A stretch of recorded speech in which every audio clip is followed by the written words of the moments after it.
On this episode of Common Mystics, we are celebrating Halloween. I'm Jennifer James. I'm Jill Stanley. We're psychics. We're sisters. We are common mystics. We find extraordinary stories in ordinary places, but today we're talking about cursed objects. Fun. I'm super excited. Yeah, this should be good. Are you ready for Halloween? I have the house decorated. Oh, good. But we never have kids out here. Oh, because you So live in a rural area. Yeah, so it's pretty sad. But I do like Halloween. It's one of my favorite times of the year. I bought about $60 worth of candy.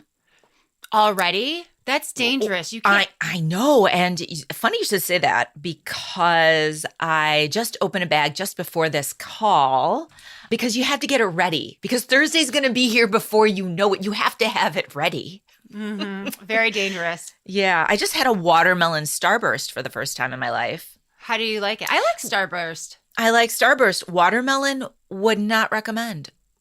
Really? Well, I just don't generally like watermelon. How do you feel about Starburst? You're a fan?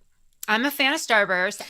My husband bought the nastiest candy in bulk.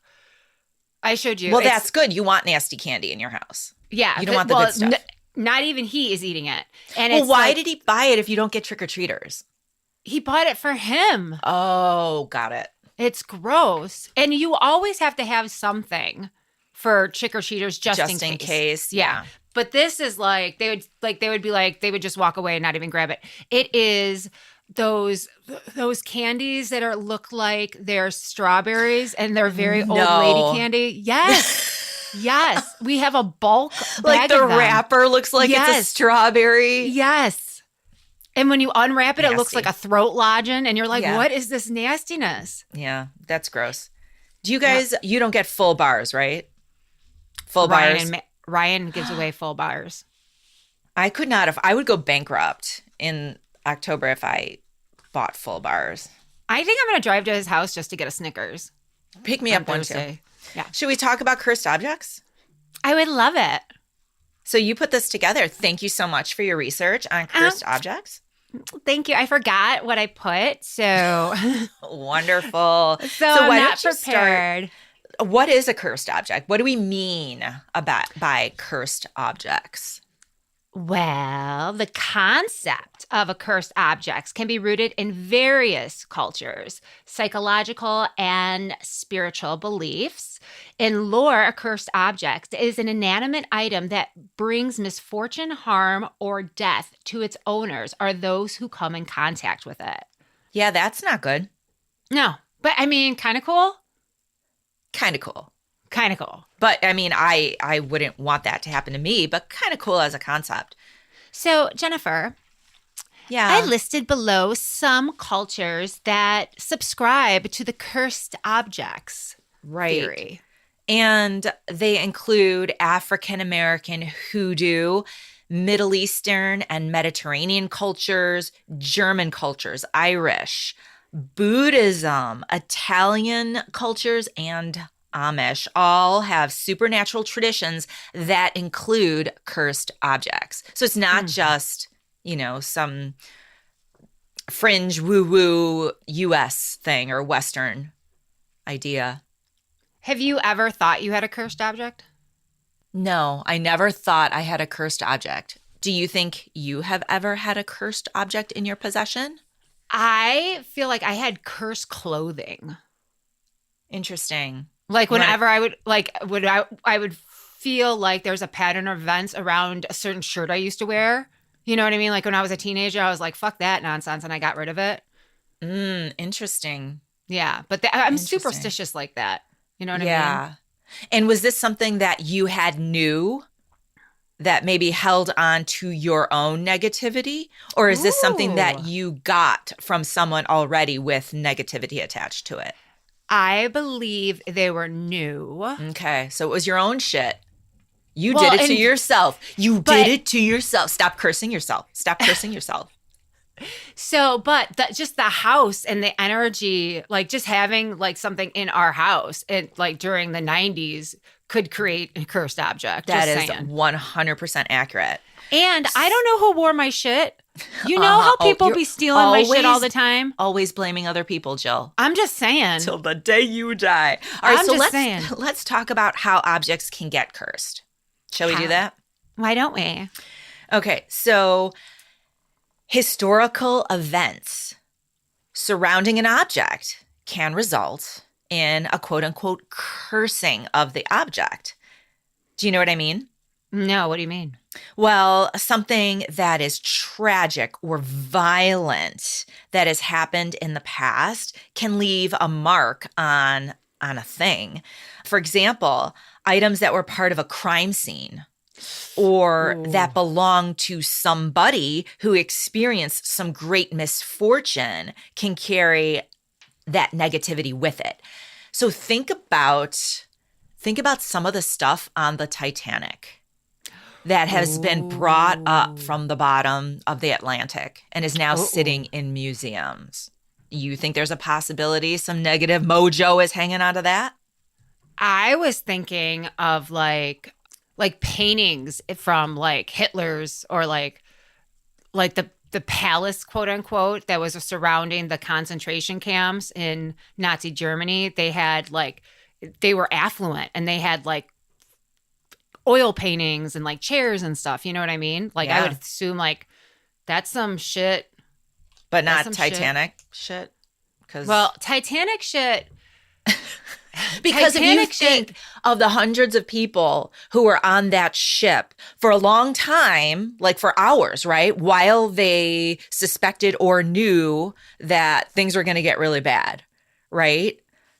Yeah, Like- but the Titanic shit, most of the stuff was inside like the rooms and in the body of the ship where everyone came up to the deck. Mm-hmm. Just saying. What about the stuff like that they scooped off the top of the Atlantic that Okay. people like were holding on to? That would be some shit. Like Rose's door. You know how Rose's Rose at the end There's of the enough movie, room there's on that totally door. enough room. They should have both gotten on there. Jack did not have to die. That aside, that door would be cursed, I believe. Yes, absolutely. Okay. Absolutely. All right. Well, at least we can agree on that. Yes. Thank you. Jesus, That's a I was cursed door. I was just expecting. Yeah, Jen, I do believe so, but no, we had to have a 5-minute conversation. That's okay. I'm not. You know complaining. what? You know what? Sometimes we just need to talk it out. But Nazis, yes, Nazis curse some shit. We're gonna get there in a little bit. Well, I will say this about that door. That would be creepy. No, for real. Like okay, if you knew, which doesn't like, exist, which is a prop. it may exist. Which James Cameron probably has a room in his house. A door from the Yes. Titanic that someone Yes. was clinging on to, Yes. agonizing over may Yes. exist. And that would be some powerful shit that I would not want in my house. Agreed. Okay, well, So we agree George on Cameron. some things. So George Cameron, if you have a room in your house with Titanic paraphernalia, maybe rethink. Maybe. Okay, so there's also the possibility that someone can intentionally curse an object. Some cultures believe that you can use, and I say you, I don't mean you, Jill, although certainly you could, but people who do rituals or spells could intentionally channel negative energy and Implant it. yes, like implant it, or I'm doing the syringe thing with my head, like Yeah. Inject. inject. Thank you. Yes. Inject an object with like bad vibes. What do you think about that? Do you think that's possible? I do. I do Have think you that's ever possible. been in a situation where you knew that someone did intentionally curse something? No, but I've been in a situation where something was intentionally blessed. So I know it can go both Ooh. ways. Look at you. Good answer. Way to spin that to a positive. Also, just emotional energy. So, some people believe that objects can absorb the emotional energy of their surroundings or of their owners or previous owners. And so if an object is associated with strong negative emotions, like strong grief, strong anger, strong jealousy, that object might end up being quote unquote cursed because that negativity is still imprinted on that object. I love the story of the shirt that you were going to wear that you tried on that you were like, nope, not for me. That's right. Can you tell us? Yeah, there was some clothing that I acquired, and it had belonged to someone other than myself.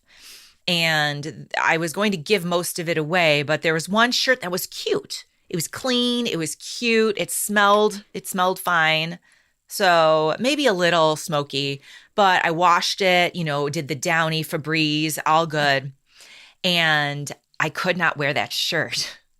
That shirt, every time I wore it, I just felt like there was a dark cloud over me. And nothing happened, but I could not wear that shirt. Yeah.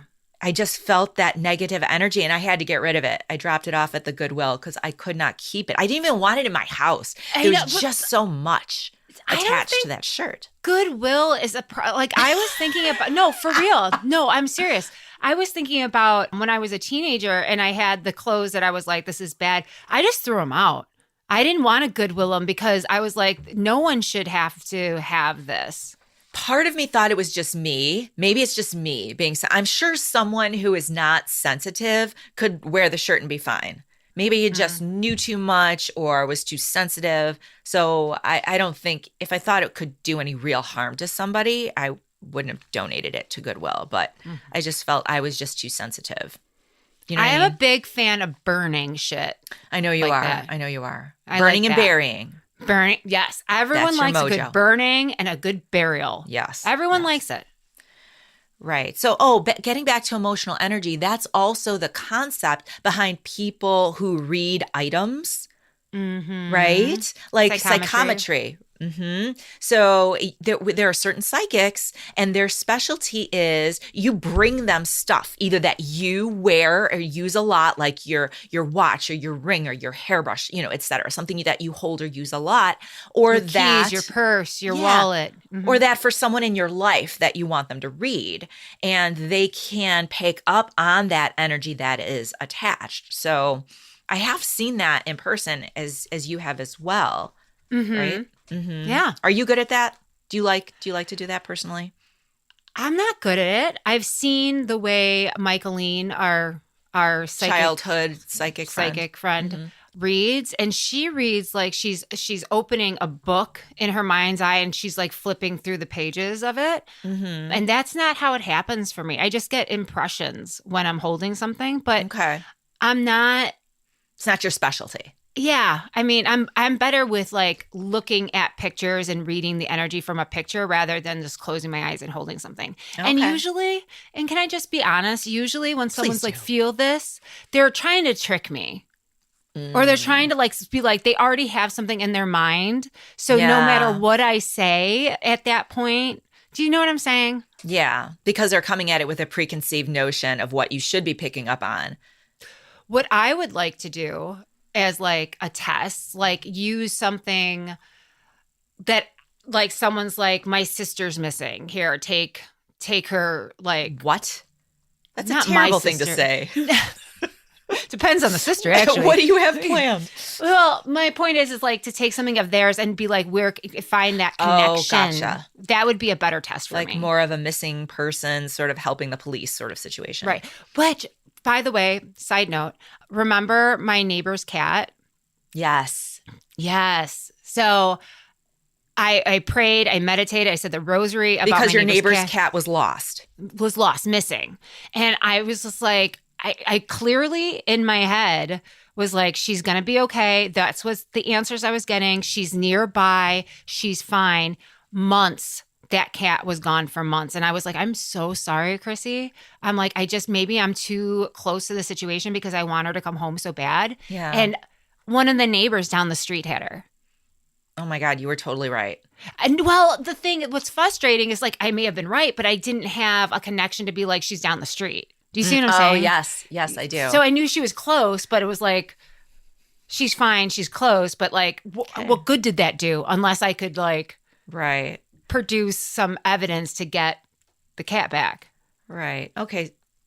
Interesting. Well, getting back to the outline, because that example had nothing to do with it. Well, it kind of does. We're talking about the emotional energy of an object and like the clothes. So, like I was saying, if somebody's went missing, maybe if I, in that case, If you had like, the cat collar yes, or the something, cat bed, okay. Okay. that would have been a better All right. Well, next time you know what to ask for.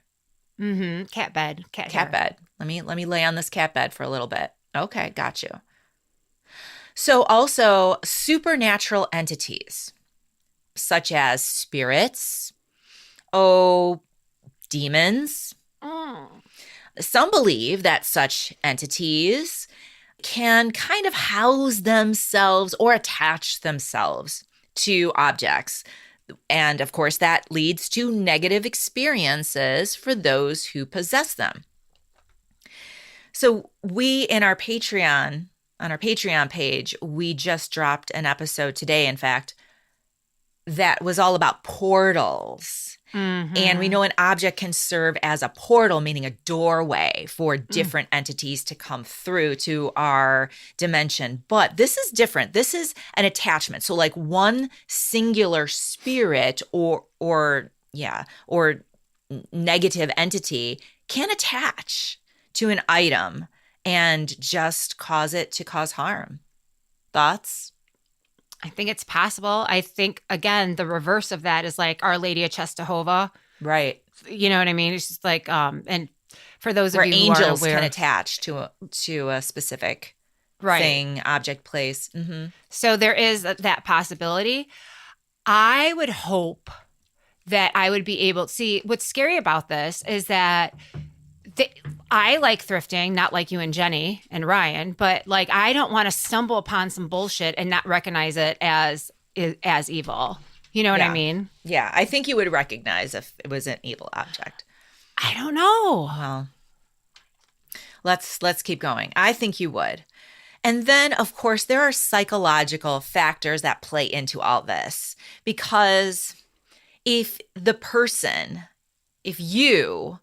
I believe that an object is cursed, then it can lead to a self-fulfilling prophecy where it's really your own energy bringing about negativity because of your belief that the object is cursed. So maybe there is no demon or spirit attached to it. Maybe there is no emotional energy. Maybe there was no historical event, but because you think there was, it's your own, you're calling it to the object. Now that is a mindfuck.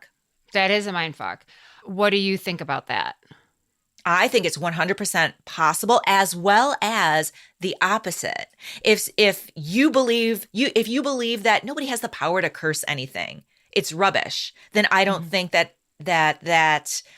object or the energy has any power over you because you're not giving it any power. So I think it works both ways. I kind of disagree. Tell me why. Because your husband. Tell me more. Your husband is a definite non-believer, ghost blocking motherfucker. That is true. It's just, that's just how it is.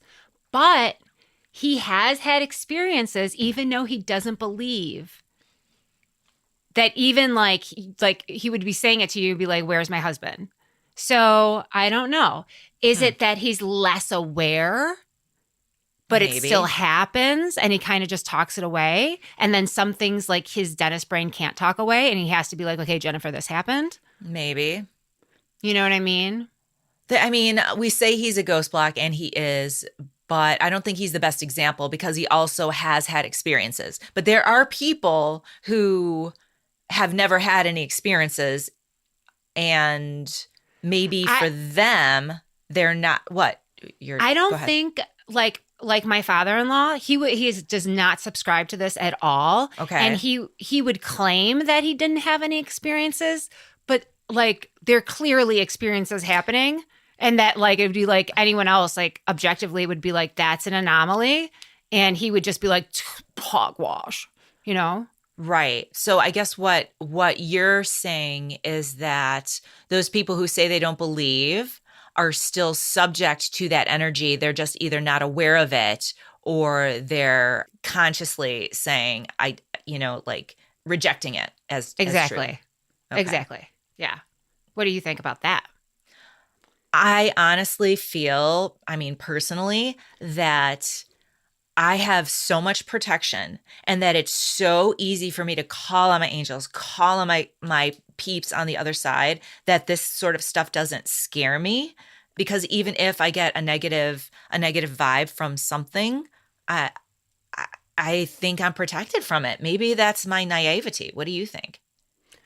I think you're very protected. I think we're both very protective, but I also think we allow things into our environment that like we have the free will of doing. So the Mhm. protection may be like, yeah, no, pass on that. Like that Mhm. may be like the inclination to be like, yeah, how about not with this? But Okay. yet you make that free will to be like, okay, I am inviting this whatever into my Right. house. I think the scariest thing are for those people who are dabblers, who Mm-hmm. maybe don't have a strong connection to their angels and guides and protectors on the other side, maybe who are not spiritual, but maybe looking for cheap thrills and Mm-hmm. might do things like that could get them into trouble. And And that's I why the think Ouija those are the board. people. Yes. Yeah, Yes. yes. Though like because Those it's like the people. internet. Like you can be on the internet and use it responsibly, or you can be on the internet looking for some cheap thrills and get catfished. Right. I think as long as you have a good spiritual grounding and you call on your people, you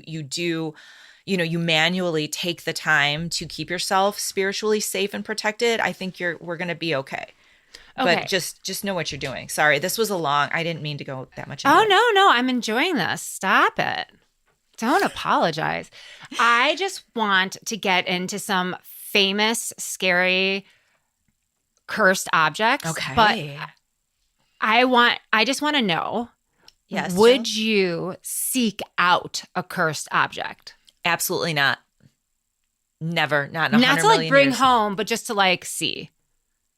I would never seek out. I would never go to. I would never actively try to put myself in the same place with something that I knew was cursed. Absolutely not.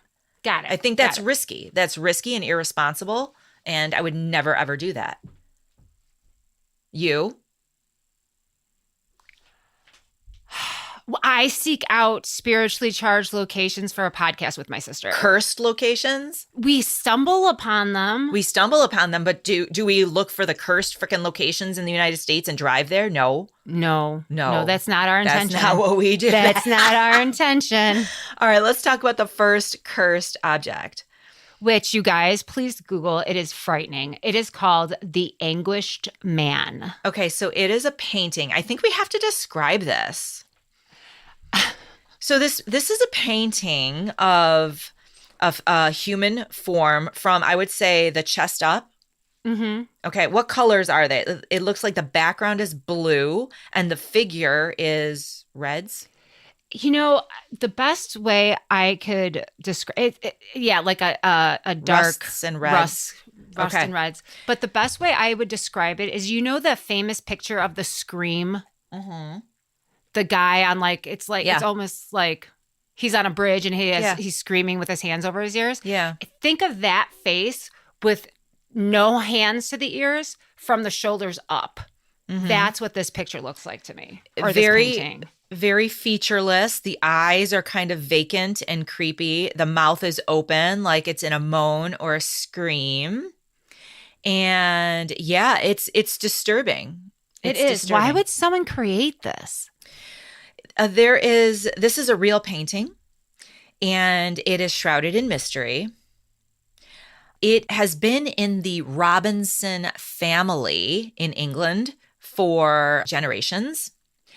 The current owner's name is Sean Robinson, and he inherited this painting from his grandmother. Creepy as fuck.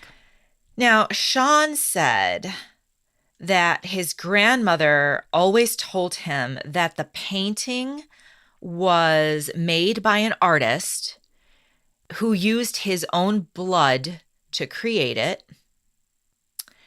Yeah. I mean, this whole thing's a cry for help. And no one, I mean, for real. And no one knows that who the artist is. If I made this, Yeah, I would be unknown like, artist. It's unknown. I don't unsigned. know. Unsigned. Unsigned, unknown. Grandma But also always told him that it was evil, and she knew it was evil. And now he has lived with this for some time, and he agrees that, yeah, Grandma was right. It's evil. I have so many questions. Like, Grandma, why didn't you burn it? Yeah, no kidding. No kidding. Okay. Okay, so after Sean brought the artwork into his home, he began witnessing bizarre events. Okay. And there's actually a YouTube channel called The Anguished Man Official that catalogs these strange occurrences that have happened to Sean.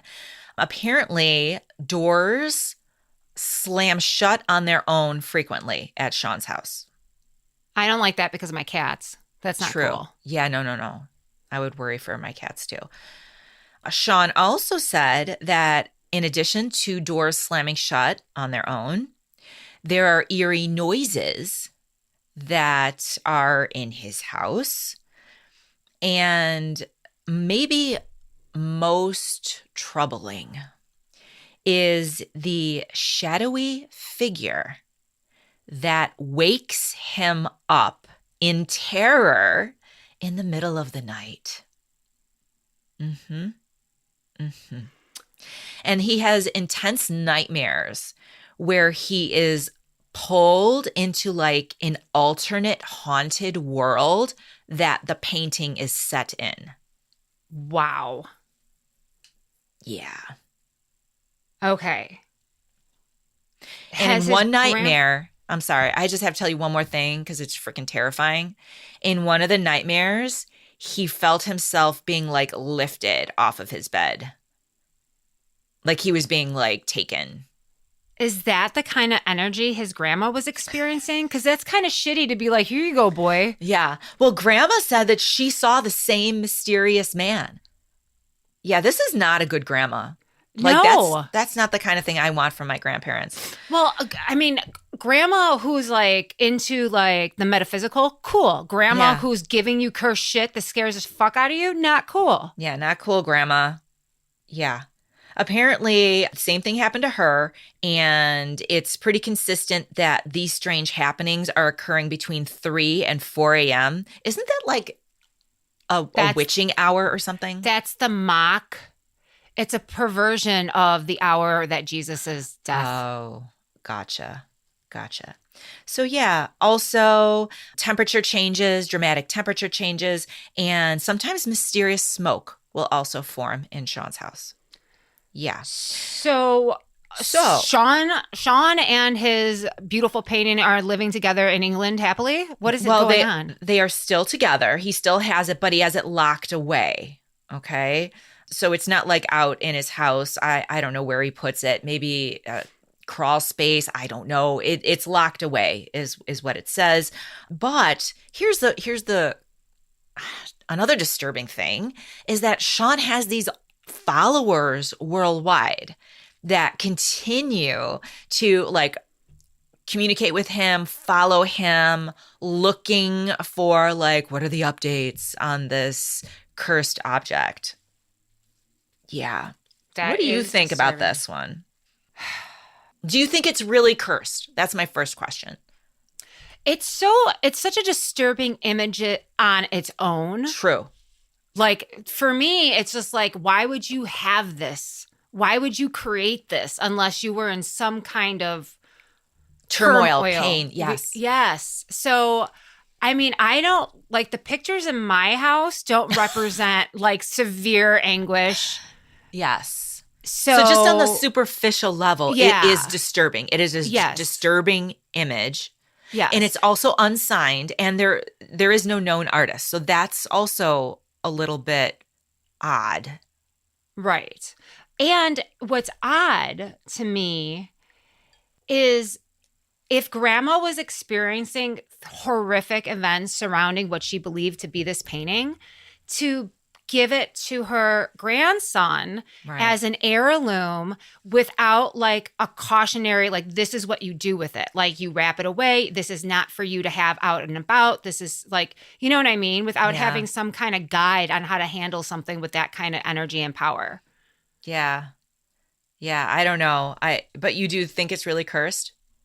I mean, It's on a possible. superficial level, it's disturbing. So even just looking at it is disturbing. It's got some funky energy for sure, and the worldwide following does not help. That just feeds this negativity, by the way.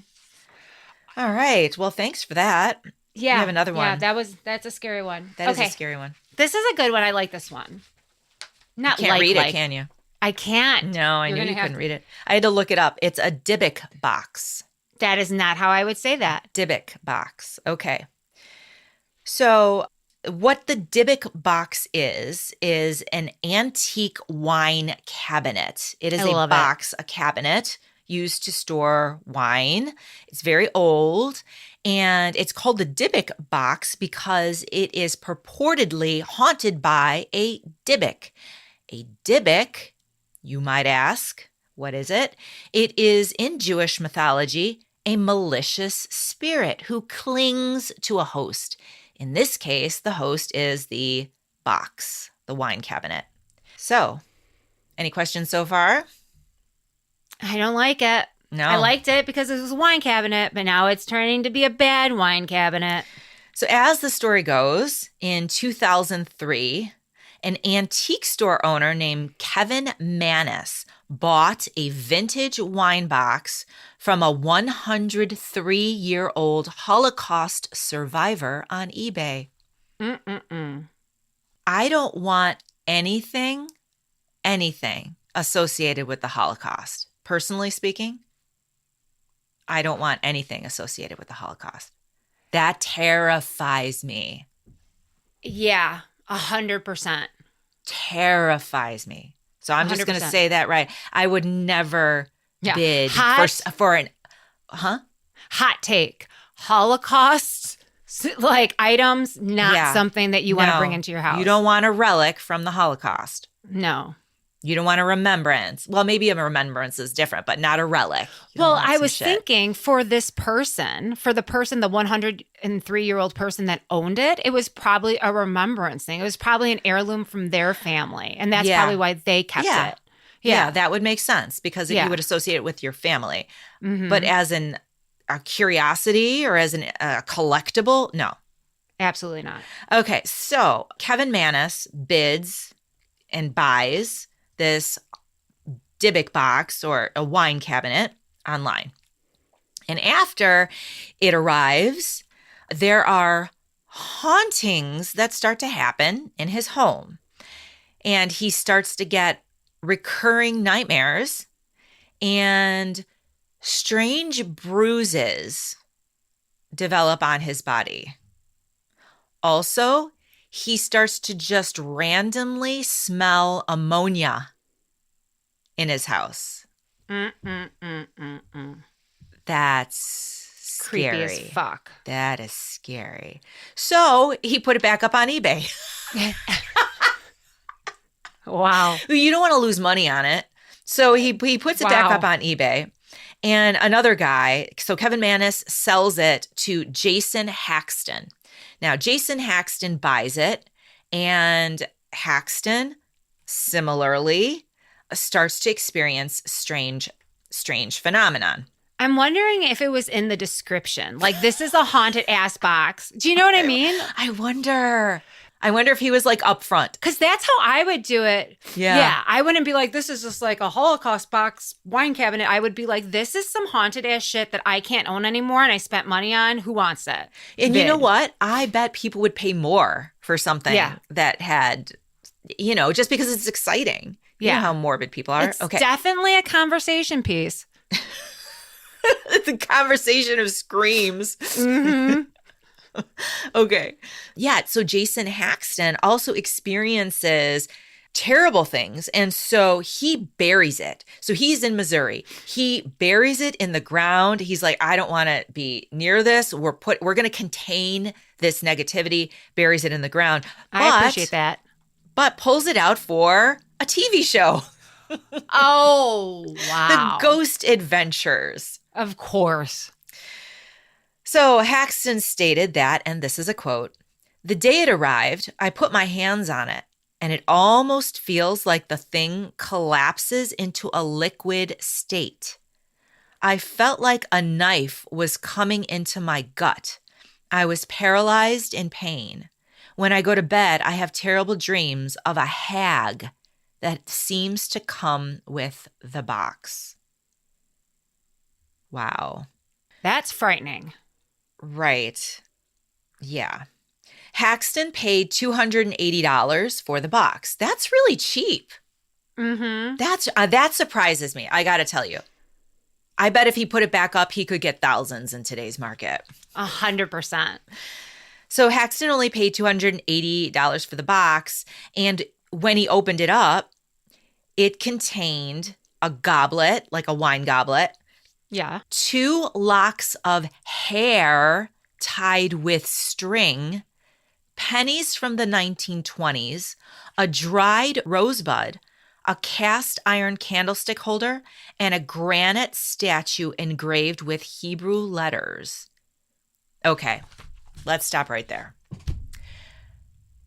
I'm going to tell you all, if you ever open a box and you see hair tied in string, that shit's cursed. Seal it back up and burn it.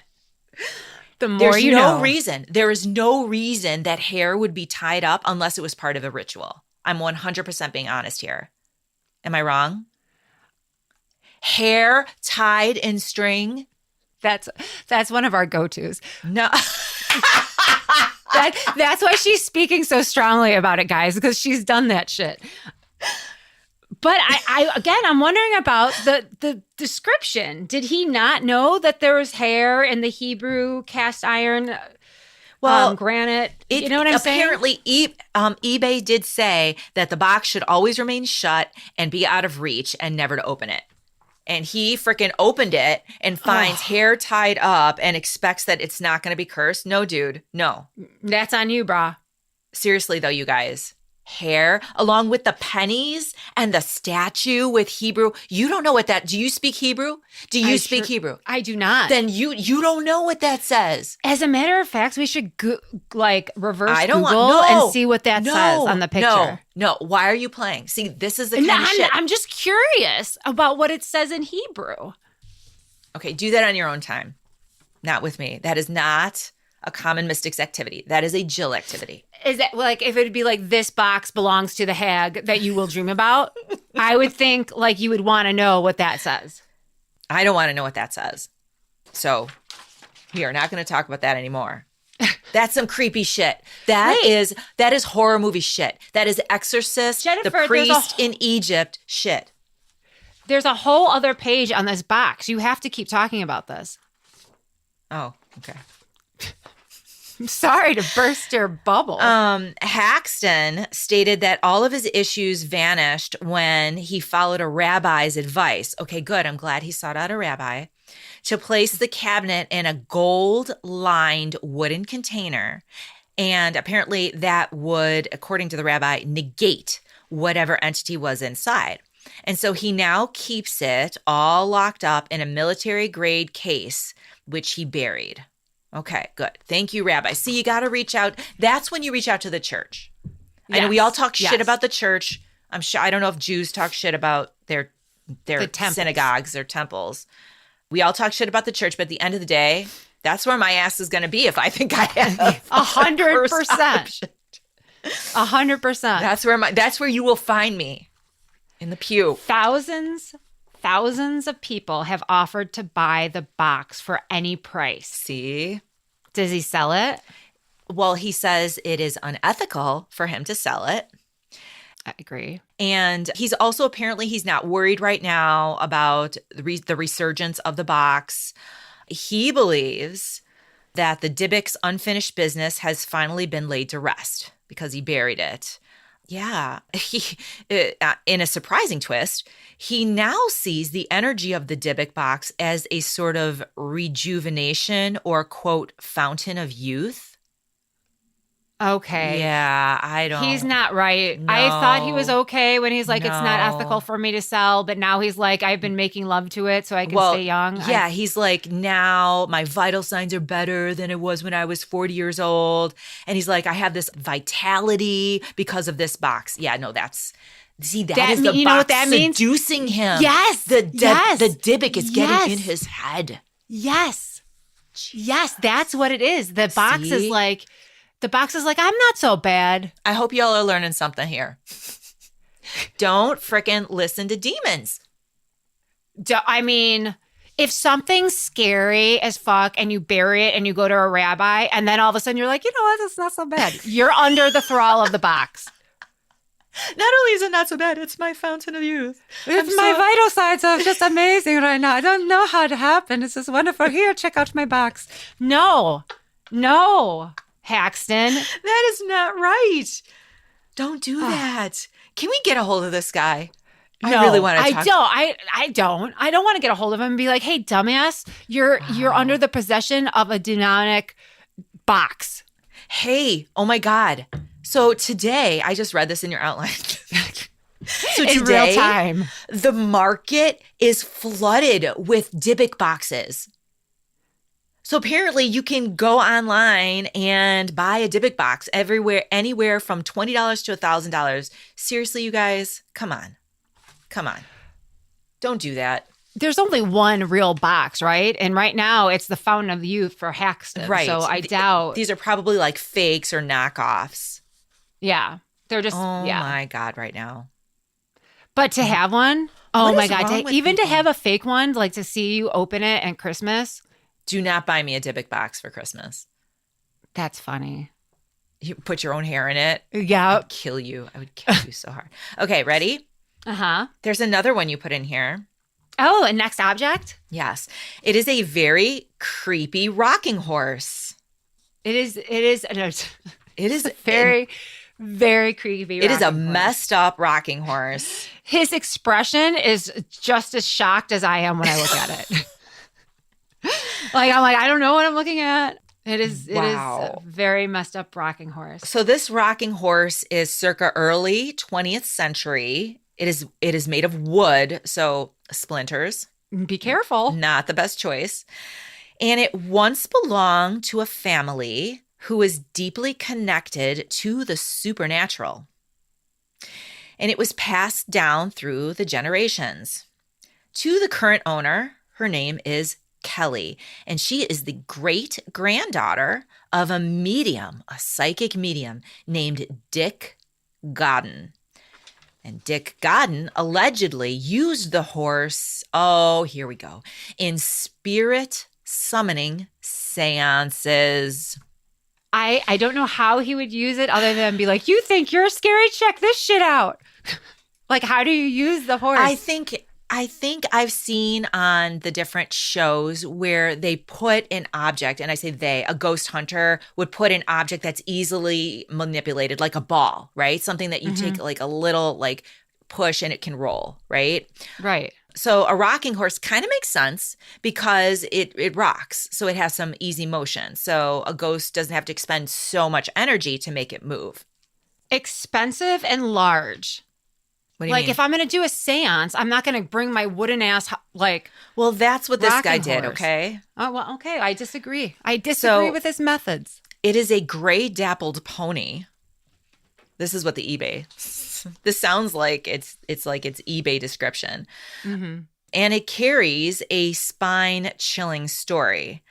So apparently Kelly, the current owner, was enthralled with tales of her great-grandfather's exploits, which makes sense. I would be too. Mm-hmm. And her great-grandfather one day came home after whatever it was that he did, and he found that the rocking horse was mysteriously placed in like the center of the living room, even though that's not where it was when he left, and nobody was home during the day. It was saying, I'm ready to be your conduit to the other side. I'm ready. Okay. That's Okay. what the horse rocked his way into the middle of the room. Mm-hmm. Yeah, I mean, that's creepy. That would make me stop. That would take me aback. You? Um, if I lived with like my sisters, I would be like, they're fucking with me. Of course. Yeah. But if you lived like by yourself and you knew nobody was home and then your horse moved to the middle of the room, that's creepy. That's really, and the horse I used to summon spirits, yeah, I would be afraid.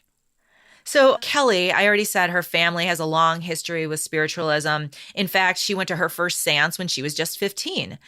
However, now she is a holistic therapist and she has embraced Christianity and has kind of taken a turn away from spiritualism.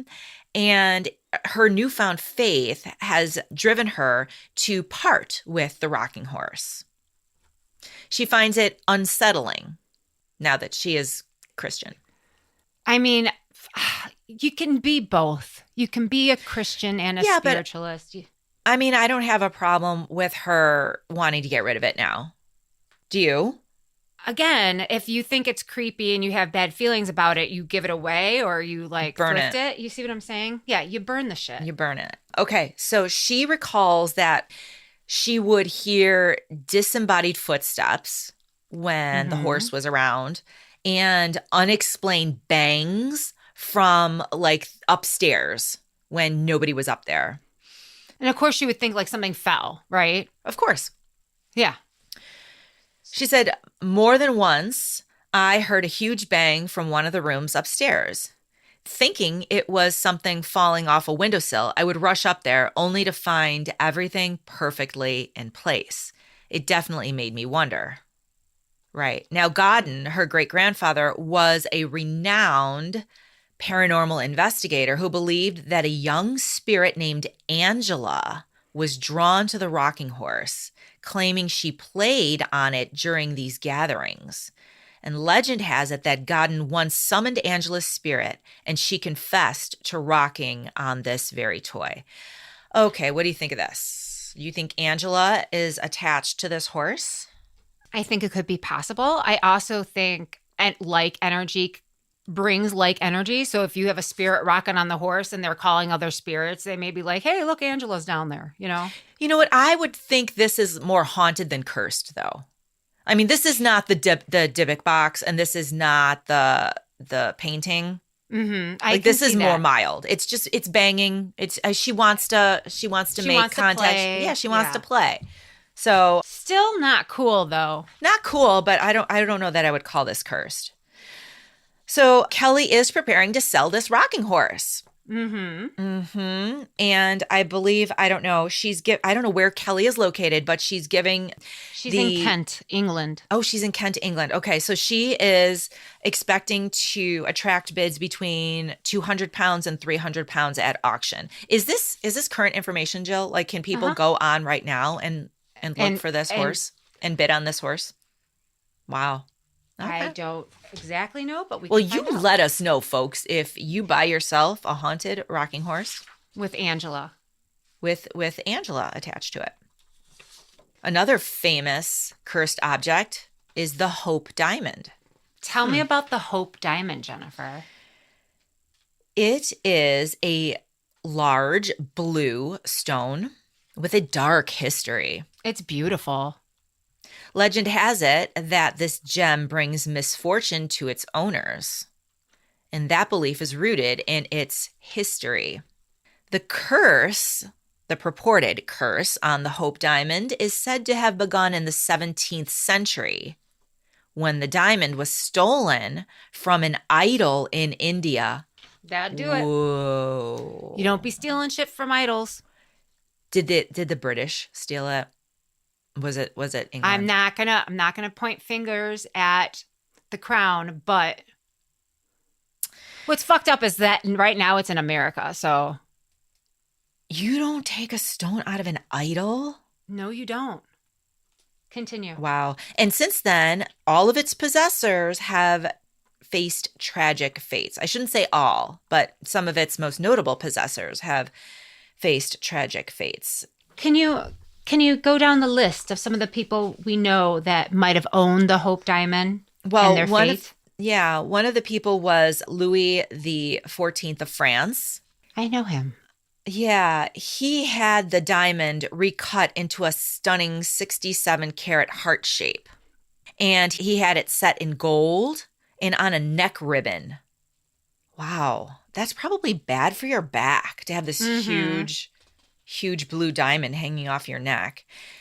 And it became known as the Blue Diamond of the Crown or the French Blue.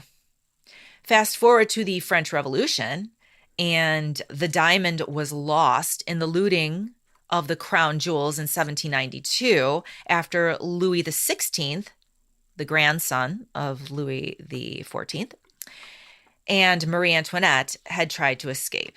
You know, I I think Louis XIV is his grandson, but now that I'm saying that, I might be wrong. I don't think so. But my question is about Louis the 16th and Marie Antoinette. What Yeah. became of them? Just They were famously executed during the French Revolution. okay. And then what about this Daniel feller? Daniel Eliasson was a diamond merchant from London who sold the diamond to King George IV of Britain in 1812. And this outline doesn't tell me anything that happened to him. He made a good sale. Yeah, so it's the stone changed hands several times and got into the hands of Pierre Cartier, who put the diamond up for sale in 1910, and it was bought by Evelyn Walsh McLean and her husband Ned, apparently two individuals who are wealthy AF. And Right. Evelyn Walsh McLean wore the diamond as a good luck charm, but it's said that she experienced a string of bad luck while she owned it, including her son died in a car accident. Her daughter took her own life, and her husband was declared insane. Eek. Today, the Hope Diamond is on display at the Smithsonian in Washington, D.C. What do you think? I am less convinced by this one, to be honest, than all the rest. Agreed. Yeah. I don't think this is cursed at all. I don't think this is cursed either. I love the history of it, to be honest. Good Yeah. history. But let's get to a famous one that I'm sure everyone knows. Annabelle. Mhm. Annabelle, the famous cursed doll, who was actually a Raggedy Ann doll. Why would you name a Raggedy Ann doll Annabelle? It bothers me. That's Raggedy Ann, bitches. That ain't no. Yeah, she already has a name. She already has a name and a brother. Yeah, Annabelle was once showcased in the now defunct Occult Museum of Paranormal Investigators Ed and Lorraine Warren. You remember them. I The remember Warrens. them. The Warrens are probably the most famous paranormal investigators ever, probably. True. They're of the Amityville and the Conjuring universe, That's exactly if you're into right. horror movies. Annabelle, the unsettling doll, was brought to the museum following a series of chilling hauntings in 1970. Annabelle aspired a character that has become one of the most iconic antagonists in the entire Conjuring universe. So tell me a Mm-hmm. story that happened with this doll from the 70s. So in 1970, there was a student nurse, and she had this doll. She had a Raggedy Ann doll. And soon after she got it, strange things began to happen. And so she associated the strange things with this doll that she had just recently acquired. And she called a psychic medium. And a psychic medium said that the doll was possessed by the spirit of a girl named Annabelle. Well, there you go, Jill. Yeah, that's where the name comes from. Despite the nurse and her roommate trying to take care of it, the doll just got more and more creepy and mean. Whoa. It's interesting because there's not a lot of information from the actual source about what the doll was actually doing or what the details were of these strange events surrounding the doll. Right. Like, But there is a report from Ed and Lorraine Warren about the situation and how they had to step in and they ended up taking the doll to their museum, which Right. I find interesting because, like you said earlier, the Conjuring universe, this multi-million-dollar franchise, is centered around this doll that we know about from Ed and Lorraine Warren. You got it. That's exactly what I was thinking. And so just like you, many have questioned the stories that have come out of this situation. And I mean, honestly, the motives of the Warrens building a museum of cursed objects that, of course, would then be turned into books and movies, etc. What are your thoughts? Is Annabelle real? I do not believe Annabelle's real. I don't either. I don't think Annabelle's real. I think that the Warrens knew how to wield publicity around what they were doing, and that was to make money off of these things. Do you think the Warrens actually had abilities, psychic abilities? Yes, I do. But they were also self-promoters and business people who were building something. Savvy on how to create an empire surrounding these things. What do you think? Right. I agree 100%. And I think it goes back to something you and I talk about all the time, where people who are true, talented psychics, true, talented spiritual people can also be self-promoters, can also be dishonest. They are not mutually exclusive. So, Jennifer, the last cursed object I have for you in this outline. Yeah, is a mirror. It is a mirror. We talked on one of our Patreon episodes how mirrors can often be portals and have been used as portals and scrying tools for centuries. So apparently at the Myrtles plantation, there is a mysterious mirror. And the Myrtles plantation is in St. Francisville, Louisiana. It's a famously haunted plantation that is well known throughout the country. As one of the most haunted hotels in the world. That's right. Okay. So located in Louisiana's Myrtles plantation, this fascinating mirror is believed to be home to the spirits of the former owners who once lived there. And the plantation itself has a very rich history dating back to the early 19th century. Visitors often say that when they look into this mirror, they can see the reflection of a woman who tragically died in the house, often described as a sad figure in white. Wow. And the tales about this mirror have caught the attention of ghost hunters and paranormal fans, and many of them share spine-chilling experiences about strange happenings that have occurred during their visit. What are your thoughts on this, Jill? Well, what's interesting is that I knew nothing of this mirror, and yet you and I had gone to the Myrtles plantation. And I went to my phone and I looked up St. Francisville in my pictures, and every picture we took in that area came up. And I noticed that I have several pictures of you and I in the mirror. And I remember taking the pictures because it looked creepy as fuck. Yeah. And then I know you stood into the pictures because you knew that shit was creepy as fuck. Yeah. If you notice, you can even see me in this photograph that I'm looking at. I'm standing far away from it. I'm behind you. Is this actually the mirror? The mirror. Yeah. Shut up. No, I'm serious. Up. So when you and I went to the Myrtles, and we stayed at the Myrtles, and we were taking pictures, we took pictures of this cursed mirror, and we didn't even know it. We didn't know it, and we were obviously drawn to it. Yes. Because I didn't take a picture of us in the clock. I didn't take a picture of us in like the portraits. And that's your pre-Ozempic stage. Now you don't look anything like that. Stop it. That's so me. Wow. That's really something. It almost looks bent. It does. It does. Wow. Why don't you post all of these pictures on our Facebook Common Mystics podcast? Okay. I can do And that. then I can all do the that. pictures will be free for anyone. And I encourage anyone who loves us and loves our content to come on over to Patreon and maybe join one of our tiers so that you can get even more exciting conversation and content.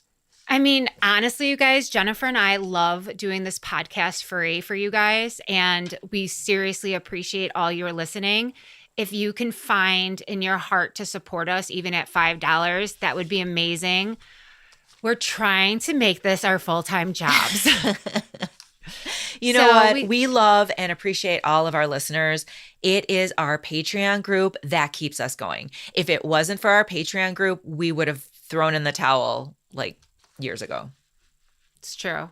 So thank you. I just want to say thank you guys so much. Happy Halloween. Happy Halloween. Be safe. Happy have New fun. Year. Happy New Year's to our Wiccan listeners. We love you guys. Love you. Please check out our website, commonmystics.net. Find us on all the socials at Common Mystics Pod. Email us at commonmystics@gmail.com. All right. Anything else? I Well can't done. think of it. Well done. All right. Thank you. Love you. Bye. Thank you. Bye, guys. Love you. Happy Halloween. This has been a Common Mystics Media production. Editing done by Yokai Audio, Kalamazoo, Michigan.